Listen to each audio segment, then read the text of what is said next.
పావని, నాకు జాబ్ చేయడానికి కొంచెం కష్టంగా ఉంది. కొంచెం నేను నగలిస్తావా? బిజినెస్ ప్లాన్ చేసుకుంటాను.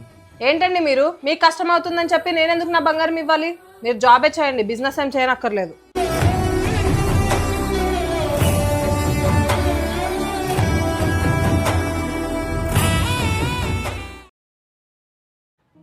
పావని, వదినా రండి కూర్చోండి.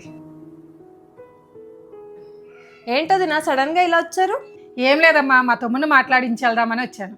సరే వదినా, మిమ్మల్ని ఒక విషయం అడుగుతాను, తప్పుగా అనుకోకండి. మీ ఒంటి మీద బంగారం అంతా ఏమైంది? ఏం లేదమ్మా, మా ఆయన బిజినెస్ చేసుకుంటానంటే నా బంగారం మొత్తం ఇచ్చేసాను.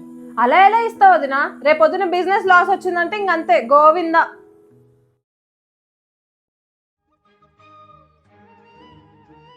అక్క నువ్వా? రా లోపలికి రా. ఏంటక్క ఇంత గ్రాండ్ రెడీ అయ్యి వచ్చారు? పక్కనే పెళ్ళి ఉంటే వచ్చాను తమ్ముడు. ఫుల్ బంగారం కూడా వేసుకొచ్చారు కదా వదినా. మా ఆయన కష్టంలో ఉన్నప్పుడు నా నగలన్నీ ఇచ్చి బిజినెస్ స్టార్ట్ చేసుకోమని చెప్పాను కదా.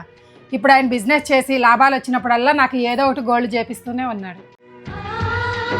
భర్తను నమ్మి భార్య సపోర్ట్ చేయలేనప్పుడు ఇంకా బయట వాళ్ళు ఎలా సపోర్ట్ చేస్తారు? భర్తలకి భార్య తోడుగా ఉండాలి.